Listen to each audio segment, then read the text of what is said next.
2019년 11월 23일 새벽 중국 랴오닝성 단둥시 제3교도소. 차가운 콘크리트 벽이 새벽 안개 속에서 희미하게 드러났다. 교도소 주변은 고요했다. 너무나 고요했다. 마치 폭풍 전야의 정적처럼 무언가 거대한 사건이 일어나기 직전에 그 숨막히는 정적이 지배하고 있었다. 3층 독방 302호실 창문 너머로 한 남자가 어둠 속에 서 있었다. 키 160cm. 누가 봐도 평범한, 아니 오히려 작은 체구였다. 중국인들 사이에서도 작은 편에 속했고 교도관들은 그를 작은 조선족이라고 불렀다. 하지만 그의 눈빛은 달랐다. 20년간 북한 특수부대에서 단련된 그 눈은 어둠을 꿰뚫고 있었다. 사자의 눈이었다. 죽음과 수없이 마주했던, 살아남기 위해 모든 것을 버려야 했던 자의 눈. 그의 이름은 알려지지 않았다. 아니, 정확히는 그가 자신의 진짜 이름을 말하지 않았다. 단지 수감번호 A4729로만 불렸다. 탈북자, 불법 체류자. 중국 정부가 붙인 꼬리표였다. 그는 6개월 전 압록강을 건너 중국 땅을 밟았다가 체포되었다. 그리고 북송을 기다리는 신세가 되었다. 북송? 그 단어는 그에게 죽음을 의미했다. 북한으로 돌아가면 정치범 수용 소행이 확정되어 있었다. 특수부대 출신이 탈북했다는 것은 곧 체제에 대한 배신이었다.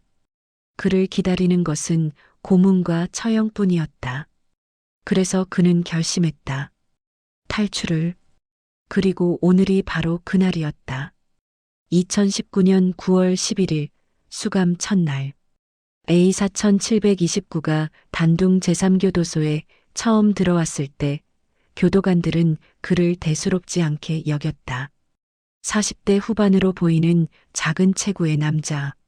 조용하고 말수가 적고 눈에 띄지 않았다. 302호실. 들어가. 철문이 쿵 소리를 내며 닫혔다. 3평 남짓한 좁은 공간.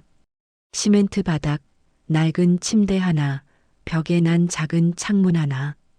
그것이 전부였다. 하지만 A4729의 눈은 다른 것을 보고 있었다. 창문의 쇠창살 간격 약 12cm. 창문에서 바닥까지의 높이 약 9m. 외벽의 재질 콘크리트이지만 30년은 된 것으로 보여 균열과 풍화가 진행 중. 외곽 담장까지의 거리 약 50m. CCTV의 위치 4개 회전식. 특수부대 시절 그가 배운 첫 번째 교훈이 있었다. 적진에 들어가면 탈출로를 먼저 확보하라.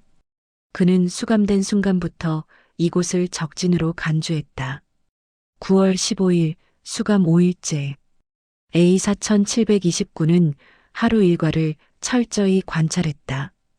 교도관들의 교대 시간은 오전 6시, 오후 2시, 밤 10시, 새벽 2시 사교대 시스템. 그중 가장 취약한 시간대는 새벽 2시 50분부터 3시 10분 사이였다. 교대 준비로 복도 순찰이 소홀해지는 20분의 공백. 그는 식사 시간마다 복도를 관찰했다. 바닥에 삐걱거리는 부분을 기억했다. 11개 지점. 소리 없이 이동하려면 그 부분을 피해야 했다. 9월 27일 수감 17일째. 그는 다른 재소자들과 대화를 시작했다. 겉으로는 무심한 잡담이었지만 실제로는 정보 수집이었다. 형님, 여기 담장 넘어서 도망친 사람 있어요? 있지. 3년 전에 한 놈이 시도했다가 철조망에서 잡혔어. 그 뒤로 경비가 더 삼엄해졌지. 철조망에 전기 흐른대요? 그럼. 고압 전류야. 만지면 바로 감전사지.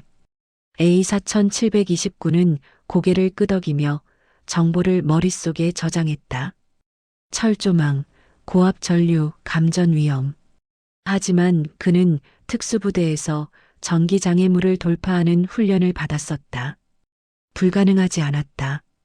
10월 8일, 수감 28일째. 그는 자신의 침대 시트를 조금씩 찢기 시작했다. 아주 조금씩, 눈에 띄지 않을 정도로. 매일 밤 5cm씩. 그리고 그것을 꼬아서 밧줄을 만들었다. 특수부대에서 배운 로프 제작 기술. 1000조각으로도 사람 한 명의 무게를 견딜 수 있는 밧줄을 만들 수 있었다. 30일 후면 약 3m 길이의 밧줄이 완성될 것이었다. 9m 높이에서 탈출하기에는 부족했지만 환기구 돌출부까지의 거리 3m를 확보하면 충분했다. 10월 23일, 수감 43일째.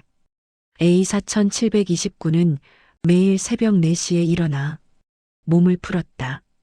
좁은 독방 안에서 할 수 있는 운동은 제한적이었지만 그는 특수부대식 체력 훈련을 계속했다. 푸시업 200개, 스쿼트 300개, 버피 테스트 100개. 소리를 내지 않으면서 최대한의 운동 효과를 내는 방법. 73일간의 수감 생활 동안 그의 몸은 더욱 단단해졌다. 지방은 빠지고 근육은 압축되었다. 160cm의 체구 안에 강철 용수철 같은 힘이 응축되었다. 11월 15일, 수감 66일째. 그는 관절 유연성 훈련을 집중적으로 시작했다. 특히 어깨 관절. 쇠창살을 통과하려면 어깨 관절을 탈구했다가 다시 끼우는 기술이 필요했다. 그는 매일 밤 어깨 관절의 가동 범위를 조금씩 넓혔다. 고통스러웠지만 참았다. 고통은 언제나 그의 친구였다. 11월 22일, 수감 73일째. 모든 준비가 완료되었다. 밧줄은 완성되었고 몸은 최적의 상태였으며 탈출 경로는 머릿속에 완벽하게 그려져 있었다.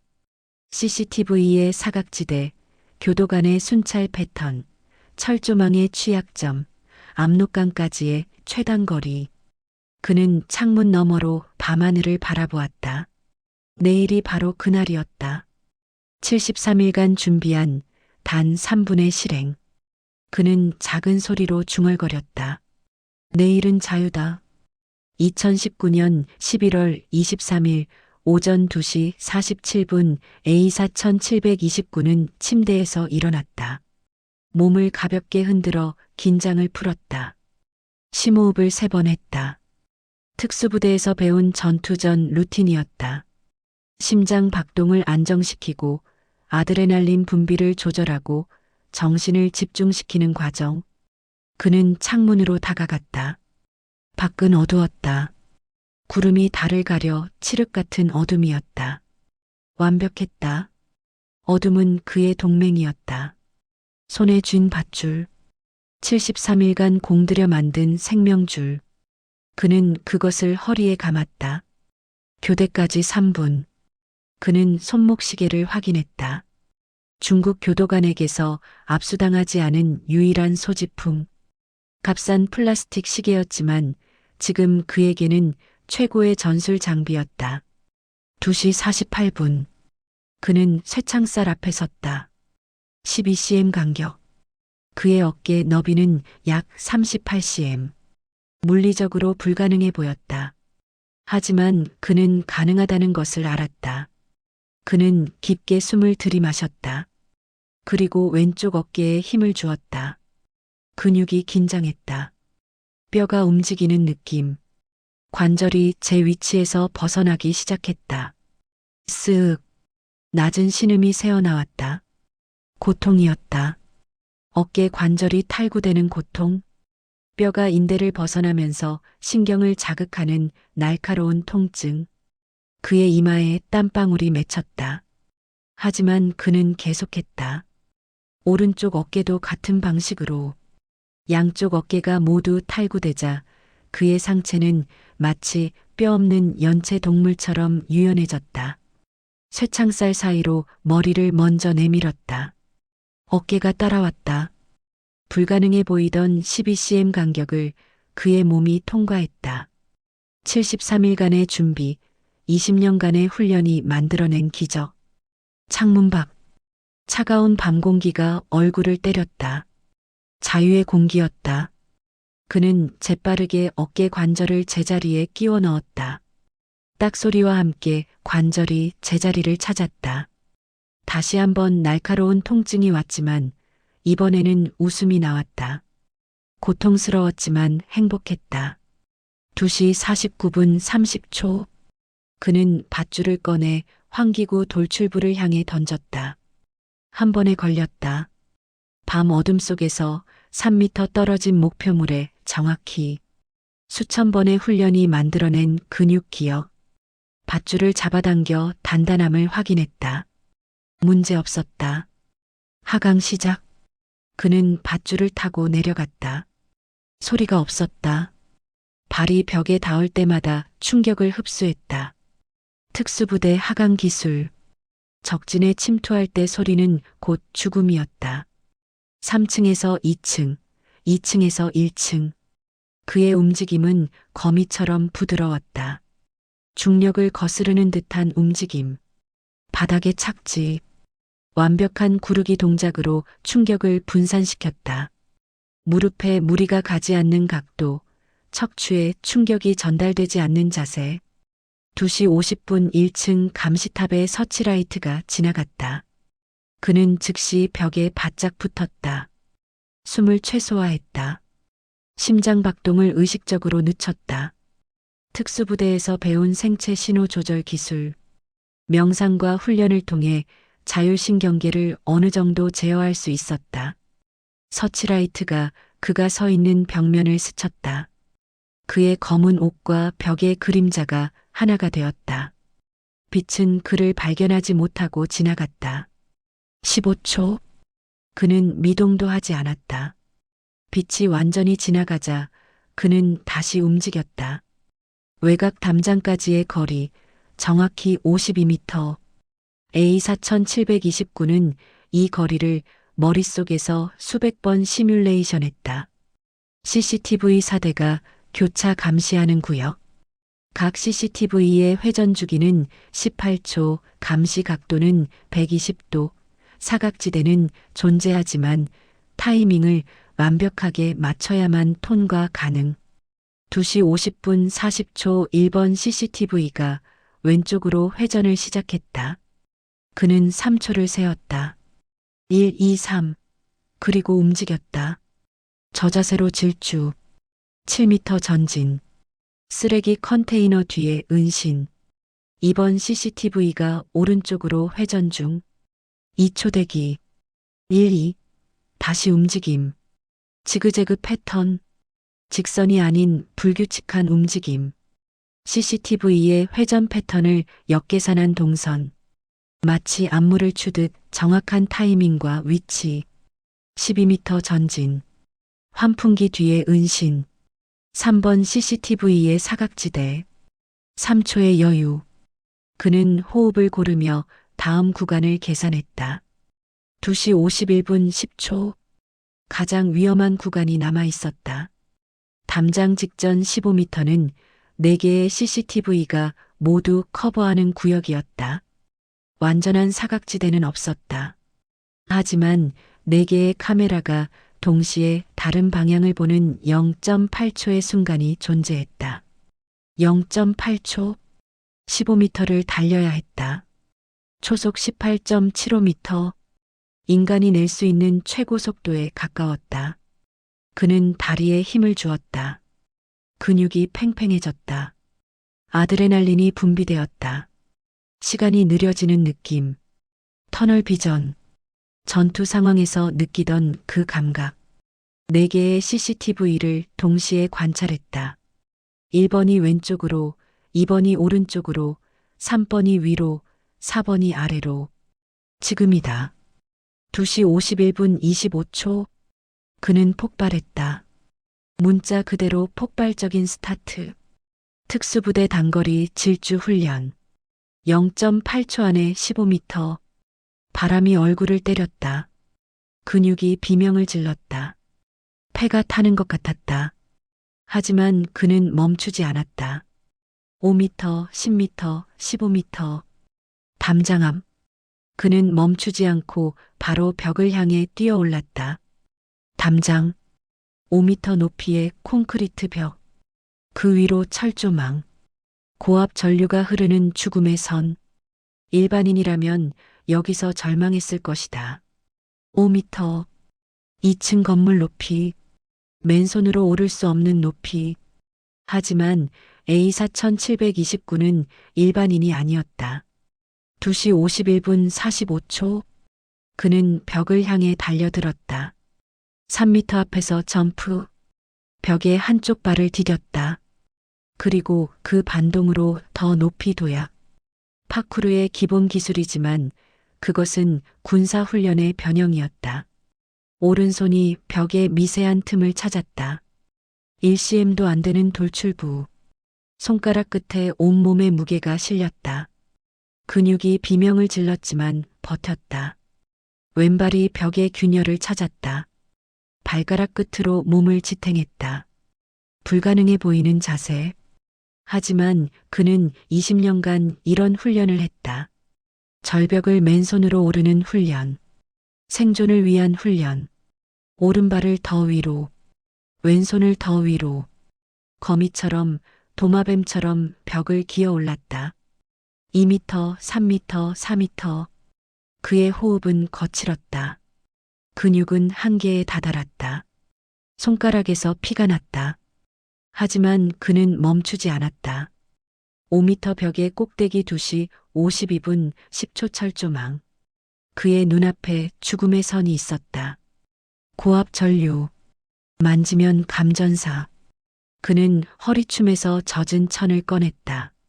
화장실에서 물에 적신 것을 말려두었다가 탈출 직전 다시 물에 적신 천. 완벽한 절연체는 아니었다. 하지만 짧은 순간이라면, 아주 짧은 순간이라면 충분했다.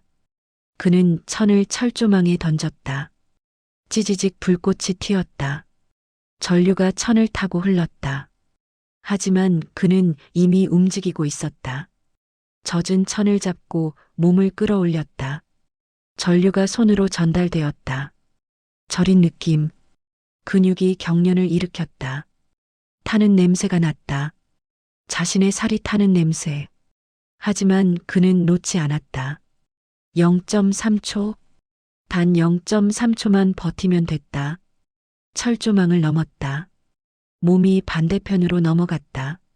중력이 그를 잡아당겼다. 낙하 5미터 자유낙하 2시 52분 15초 착지. 그는 땅에 닿는 순간 구르기 동작을 취했다.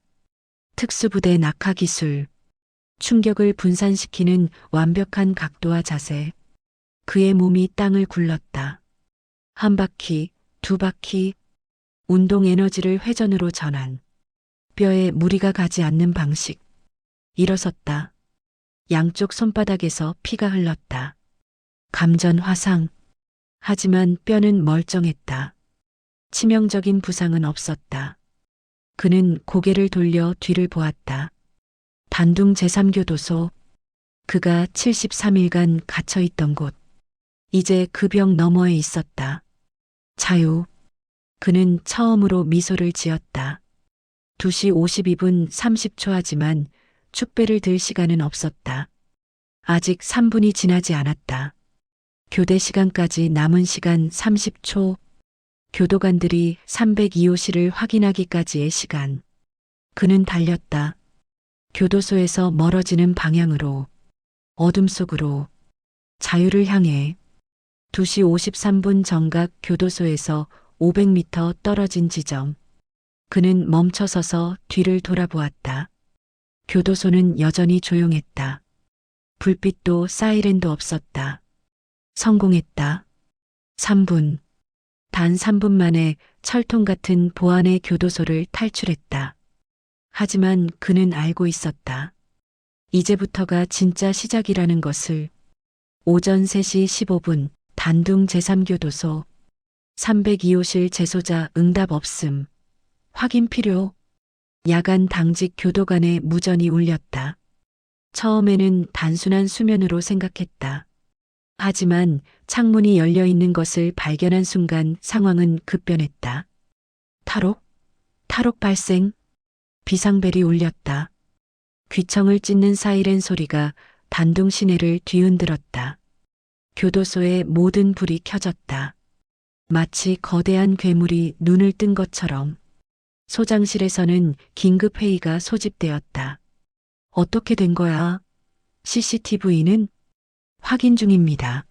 하지만 탈출 과정이 포착되지 않았습니다. 말도 안 돼. 4대의 카메라가 24시간 감시하는데 CCTV 영상을 돌려봤다. 2시 47분부터 2시 53분까지 6분간의 영상. 하지만 그 어디에도 탈출하는 인물은 포착되지 않았다. 마치 유령처럼 사라진 것이었다. 이건 전문가의 솜씨입니다. 한 베테랑 교도관이 중얼거렸다. A4729 탈북자. 북한군 특수부대 20년 복무 경력. 그제야 그들은 깨달았다. 자신들이 상대하고 있는 것이 일반 범죄자가 아니라는 것을. 오전 3시 30분 중국 공안 출동. 단둥시 공안국이 움직였다. 경찰차 30대, 공안 요원 200명, 군견 부대 5팀. 교도소를 중심으로 반경 10km 봉쇄망이 형성되었다. 도주자는 160cm 소신, 40대 후반 남성. 특수부대 훈련 받은 것으로 추정. 위험 인물로 간주, 발견 즉시 보고. 무전이 울렸다. 단둥의 밤은 순식간에 전쟁터가 되었다. 헬리콥터가 떴다. 서치라이트가 거리를 훑었다. 군견들이 지저댔다. 하지만 A4729의 흔적은 발견되지 않았다. 오전 3시 45분 단둥 시내 뒷골목. A4729는 그들의 포위망 한가운데를 질주하고 있었다. 하지만 그는 포위되지 않았다. 오히려 포위망의 허점을 파고들었다. 73일간 교도소 창문에서 본 풍경. 다른 재소자들로부터 들은 단둥 시내의 구조. 그리고 특수부대에서 훈련받은 도시 지형 파악 능력. 이 모든 것이 합쳐져 그의 머릿속에는 완벽한 정신적 지도가 그려져 있었다. 그는 큰 길을 피했다. 뒷골목, 골목길, 건물 사이의 좁은 통로. 일반인은 알지 못하는 도시의 비밀스러운 혈관을 따라 움직였다. 경찰차의 사이렌 소리가 가까워졌다. 그는 즉시 쓰레기 더미 뒤로 몸을 숨겼다. 호흡을 최소화했다. 심장 박동을 늦췄다. 그리고 기다렸다. 경찰차 2대가 골목을 지나갔다. 서치라이트가 골목을 훑었다. 쓰레기 더미를 스쳤다. 하지만 그를 발견하지 못했다. 그는 쓰레기와 하나가 되어 있었다. 냄새도 존재감도 지웠다. 차가 지나가자 그는 다시 움직였다. 오전 4시 10분 추적팀 접근. 10시 방향 인형 포착. 군견이 짖었다. 그의 냄새를 맡은 것이다. 5명의 공안 요원이 달려왔다. 권총 2정, 진압봉 3개, 전기 충격기 1개. A4729는 벽에 등을 기대고 숨을 죽였다. 정면 대결은 불가능했다. 그는 무기가 없었고 5대1은 아무리 훈련받은 특수부대원이라도 불리했다. 하지만 그에게는 다른 방법이 있었다. 그는 옆 건물의 배수관을 올려다보았다. 녹슨 철제 배수관. 2층까지 연결되어 있었다. 요원들이 10m 앞까지 다가왔다. 군견에 짖는 소리가 점점 커졌다. 그는 움직였다. 배수관을 잡았다. 그리고 순식간에 올라가기 시작했다. 원숭이처럼, 아니 거미처럼 빠른 속도로. 저기다. 2층이다. 총성이 울렸다. 탕. 총알이 벽을 스쳤다. 하지만 그는 이미 2층 지붕 위에 있었다. 오전 4시 15분 지붕 위의 질주. 단둥 시내의 낡은 건물들은 대부분 비슷한 높이였다. 3층에서 5층 사이. 그리고 건물 사이의 간격은 좁았다. 1m에서 2m. A4729는 지붕에서 지붕으로 뛰어다녔다. 파쿠르가 아니었다. 군사 기동술이었다. 최단 시간에 최대 거리를 확보하는 생존을 위한 기술.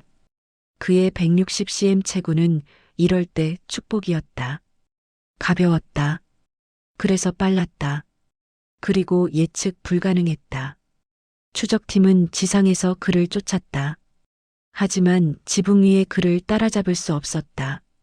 그는 3차원으로 움직이고 있었다. 상하좌우 모든 방향으로 헬리콥터가 접근했다.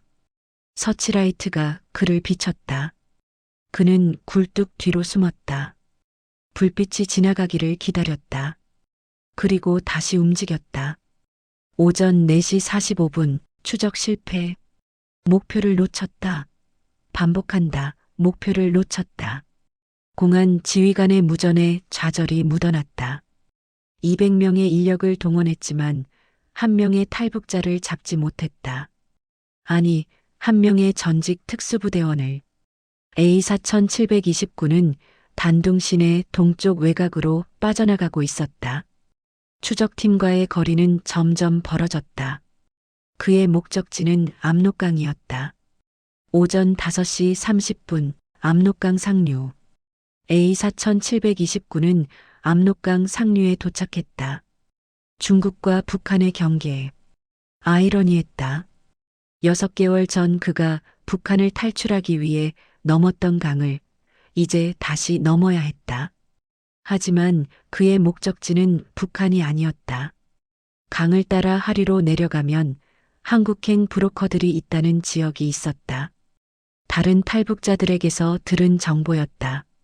검증되지 않았지만 그것이 유일한 희망이었다. 압록강. 11월 말의 강물은 얼음처럼 차가웠다. 수온 약 4도. 일반인이라면 5분도 버티지 못할 온도였다. 저체온증이 급속도로 진행되어 의식을 잃고 익사하게 될 것이었다. 그는 옷을 벗기 시작했다. 모든 옷을 벗었다. 그리고 비닐봉지에 단단히 봉인했다. 특수부대 시절 배운 하천 도하 기술이었다. 젖은 옷은 저체온증을 가속화했다. 물에서 나온 후 마른 옷을 입을 수 있다면 생존 가능성이 크게 높아졌다. 그는 비닐봉지를 머리 위로 들고 강물에 들어갔다. 오전 5시 35분 물속의 전쟁. 순간 온몸의 혈관이 수축했다. 콜드 쇼크 리스폰스, 갑작스러운 찬물 노출로 인한 생리적 반응. 호흡이 가빠졌다. 심장이 미친 듯이 뛰었다. 근육이 경직되었다. 일반인이라면 여기서 패닉에 빠졌을 것이다. 물을 들이마시고 허우적대고 익사했을 것이다. 하지만 A4729는 훈련받았다. 특수부대 혹한기 훈련. 영하 30도의 눈밭에서 24시간을 버티는 훈련. 얼음물에 뛰어들어 100m를 헤엄치는 훈련. 그때를 생각하면 이 정도는 아무것도 아니었다. 그는 의지로 호흡을 조절했다. 느리고 깊은 호흡. 심장 박동을 안정시켰다. 근육의 긴장을 풀었다. 그리고 헤엄치기 시작했다. 평영이 아니었다. 특수부대식 수영법. 소리를 최소화하고 물결을 일으키지 않으며 최대한 빠르게 이동하는 기술. 마치 물속의 잠수함처럼. 압록강의 폭은 이 지점에서 약 300m. 그는 절반 지점에서 잠시 멈췄다. 호흡을 고르고 체온을 확인했다. 손가락 끝이 저리기 시작했다. 저체온증의 초기 증상. 하지만 아직 괜찮았다. 아직 버틸 수 있었다. 나머지 150m. 그는 다시 헤엄쳤다. 오전 5시 52분 중국 쪽 강둑. 그는 강둑에 기어 올랐다. 온몸이 떨렸다. 통제할 수 없는 떨림. 저체온증이 진행되고 있었다. 체온이 35도 이하로 떨어진 것 같았다. 그는 즉시 비닐봉지를 열고 옷을 꺼냈다. 다행히 물이 들어가지 않았다. 마른 옷을 입었다. 하지만 여전히 추웠다. 떨림은 멈추지 않았다. 그는 움직여야 한다는 것을 알았다. 멈추면 죽음이었다. 그는 일어나서 달리기 시작했다. 처음에는 비틀거렸다. 다리가 제대로 움직이지 않았다. 하지만 계속 뛰었다. 1분, 2분, 5분. 근육이 열을 생산하기 시작했다. 혈액순환이 회복되었다. 떨림이 줄어들었다. 체온이 올라갔다. 10분 후 그는 정상 상태로 돌아왔다. 살아남았다. 또다시 오전 6시 30분 추적팀의 혼란. 단둥시 공항국 지휘부는 혼란에 빠져 있었다. 탈출한 A4729의 행적이 완전히 끊겼다. 마지막으로 목격된 것은 4시 45분 시내 동쪽 외곽이었다. 그 이후로는 아무런 단서가 없었다. 압록강 쪽을 수색하라. 탈북자라면 강을 건널 가능성이 있다. 하지만 그들은 이미 늦었다. A4729는 이미 강을 건넜고 추적자들로부터 10km 이상 떨어진 곳에 있었다. 오전 10시 중국 공안부 긴급회의. 베이징. 중국 공안부 본부에서 긴급회의가 소집되었다. 단둥 교도소 탈옥 사건이 보고되었다. 말도 안 됩니다. 160cm의 중년 남자가 어떻게 3분 만에. 공안 부부장은 믿을 수 없다는 표정이었다. 보고서를 여러 번 읽어봤지만 여전히 이해가 되지 않았다. CCTV 영상을 보여주시오. 대형 스크린에 CCTV 영상이 재생되었다. 2시 47분부터 2시 53분까지의 6분간 하지만 화면 어디에도 탈출하는 인물은 포착되지 않았다. 이건 전문가입니다. 그것도 최고 수준이. 정보 분석관이 말했다. A4729 본명 미상. 북한군 특수부대 20년 복무 경력 확인. 급여 대상은 11군단 소속 특수전력으로 추정. 다수의 대남 침투 작전 경험 보유. 회의실이 조용해졌다. 그들은 이제야 자신들이 상대하고 있는 것이 누구인지 이해했다. 이자가 한국으로 넘어가면 어떻게 됩니까? 정보 유출 가능성이 있습니다. 북한 특수부대의 훈련 방식, 작전 수행 능력, 내부 정보 등 찾아내야 합니다. 무슨 수를 써서라도. 하지만 그들도 알고 있었다. 20년간 적진 침투와 잠복을 훈련받은 사람을 찾는 것은 거의 불가능하다는 것을. 오후 2시 중국 언론의 보도. 중국 언론이 이 사건을 대서특필하기 시작했다. 처음에는 공안부가 보도를 막으려 했지만 이미 소셜미디어를 통해 소문이 퍼진 후였다. 단둥 교도소에서 불가능한 탈옥 발생. 3분 탈옥의 전설. 누가 이 남자인가. 160cm의 유령. CCTV도 포착 못해. 중국 최대 SNS 웨이보에서는 관련 해시태그가 1억 뷰를 돌파했다. 사람들은 경악했고 감탄했고 두려워했다. 이게 영화가 아니라 실화라고. 북한 특수부대 출신이라니. 진짜 영화 같은데. 3분 만에 교도소를 탈출하다니 믿기지 않아. 일부 네티즌들은 CCTV 영상을 프레임 단위로 분석하기 시작했다. 그리고 놀라운 것을 발견했다. 여기 봐, 2시 50분 17초 벽 그림자가 미세하게 움직여. 이건 사람이야. 완전히 그림자와 일체화되어 있어. 세상에. 진짜 닌자 같은데? 중국 전역이 이 사건에 주목했다. 그리고 한 가지 의문이 떠올랐다. 이 남자는 지금 어디에 있는가? 오후 6시 한국 언론의 보도. 한국에서도 이 소식이 보도되기 시작했다. 중국 교도소서 탈북자 3분 탈옥. 전 특수부대원 추정. 북한군 특수부대 출신. 불가능한 탈출국 성공. 압록강 건너 행방불명. 한국행 추정? 국가정보원이 움직였다. 만약 이 인물이 한국으로 입국한다면 북한 특수부대에 대한 귀중한 정보를 얻을 수 있었다. 그들은 중국 측과 비공식 접촉을 시도했다. 통일부도 주목했다. 탈북자 보호 차원에서 이 인물을 찾아야 했다.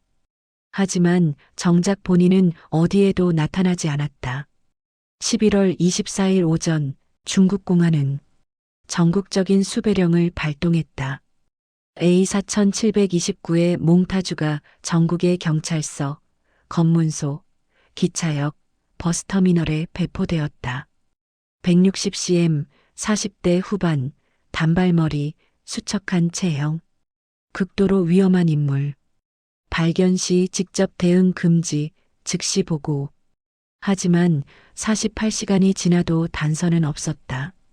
11월 25일 오전 베이징에서 긴급 태스크포스가 구성되었다. 공안, 국가안전부, 인민해방군 정보부가 합동으로 수색 작전을 펼쳤다. 인원 5,000명, 헬리콥터 20대, 군견 100마리, 압록강 연안 500km를 샅샅이 수색했다. 하지만 아무것도 발견되지 않았다. 11월 26일 오전 이자는 이미 빠져나갔을 가능성이 높습니다. 정보 분석관이 보고했다. 3일이면 충분합니다. 한국까지 가는 브로커 루트가 있다면 이미 접촉했을 것입니다. 공안 부부장은 책상을 쳤다. 이런 망신이 어디 있나? 한 명의 탈북자를 못 잡다니. 하지만 그들도 알고 있었다. 이 남자는 일반 탈북자가 아니라는 것을. 그는 20년간 살아남기 위해 훈련받은 완벽한 생존 기계였다. 11월 28일 베이징 미국 대사관. 놀랍게도 A4729로부터 연락이 온 곳은 한국도 중국도 아닌 미국 대사관이었다. 암호화된 이메일 한 통. 저는 A4729입니다. 안전한 장소에 있습니다. 미국 측과 대화를 원합니다. 미국 CIA는 즉각 반응했다. 북한 특수부대 출신의 증언은 엄청난 정보 가치가 있었다. 비밀 접선이 이루어졌다. 장소는 공개되지 않았다. 하지만 소식통에 따르면 중국 남부의 한 도시였다고 한다. 12월 3일 서울 인천공항. 한 작은 체구의 남자가 인천공항에 도착했다. 미국 여권을 소지하고 있었다. 이름은 장킴. 하지만 입국 심사관은 직감적으로 알았다. 이 사람이 보통 사람이 아니라는 것을. 국가정보원 요원들이 그를 조용히 안내했다. 언론의 눈을 피해 비공개 출구로. 그는 한국 땅을 밟았다. 자유의 땅을. 그가 목숨을 걸고 찾아온 곳. 2020년 1월 서울 어딘가. A4729는 국가정보원의 보호 아래 새로운 삶을 시작했다. 새 이름, 새 신분, 새 인생. 그는 몇 달간 디브리핑을 받았다. 북한 특수부대의 훈련 방식, 조직 구조, 작전 수행 능력에 대해 증언했다. 그의 증언은 한국과 미국의 대북 정보에 큰 도움이 되었다. 하지만 그는 많은 것을 말하지 않았다. 특히 동료들에 대해서는 그들도 명령을 따랐을 뿐이라고 했다. 그들도 체제의 희생자라고. 2020년 6월 그는 조용한 삶을 선택했다.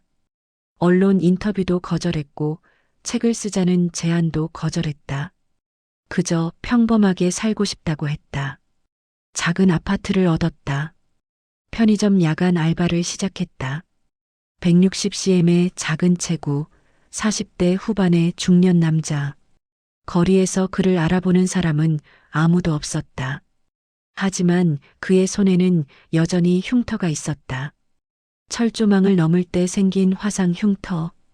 감전되었을 때의 흔적. 그것은 그가 치른 대가였다. 2020년 12월.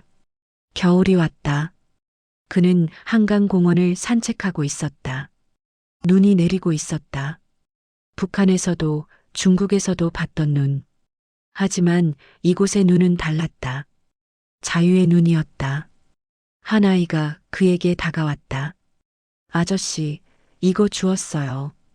아이가 건넨 것은 그가 떨어뜨린 장갑이었다. 아, 고마워. 그는 아이의 머리를 쓰다듬었다. 아이는 웃으며 엄마에게 달려갔다. 그는 그 모습을 바라보았다. 웃으며 뛰어가는 아이. 평화로운 일상. 당연한 것들. 눈물이 흘렀다. 그는 자신도 모르게 울고 있었다. 73일의 계획, 3분의 실행, 그리고 수많은 위험. 그 모든 것의 이유가 바로 이것이었다. 이 평범한 일상, 이 당연한 자유. 2023년 11월 서울 어느 카페. 한 작은 체구의 남자가 창가에 앉아 커피를 마시고 있었다. 그의 손에는 여전히 화상 흉터가 있었다. 4년 전 단둥 교도소 철조망을 넘을 때 생긴 것. 그는 이제 50대가 되었다. 머리에 흰머리가 섞였다. 얼굴에 주름이 늘었다. 하지만 눈빛은 여전했다. 살아남은 자의 눈빛. 옆 테이블에서 대학생들이 북한에 대해 토론하고 있었다. 북한 특수부대가 얼마나 대단한데? 그냥 과장된 거 아니야? 영양실조에 구식 장비로 뭘 하겠어. 그는 씁쓸하게 웃었다. 그들은 몰랐다. 훈련이 얼마나 혹독한지, 생존을 위해 무엇을 포기해야 하는지, 명령을 거부하면 어떻게 되는지. 하지만 그는 끼어들지 않았다. 그들이 그런 것을 모르고 살 수 있다는 것, 그것이 바로 자유였으니까.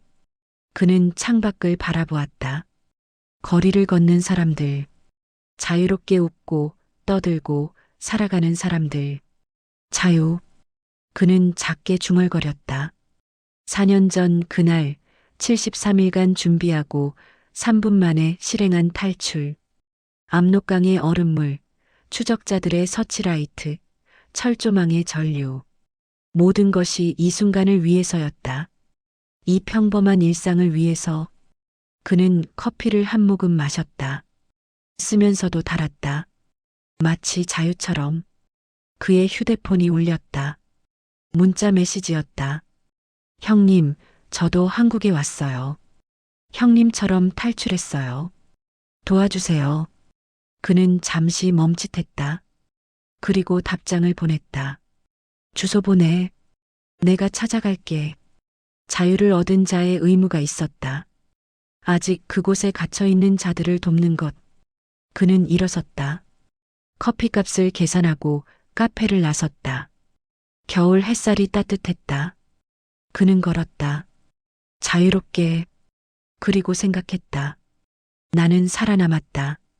그리고 이제 다른 이들을 도울 것이다.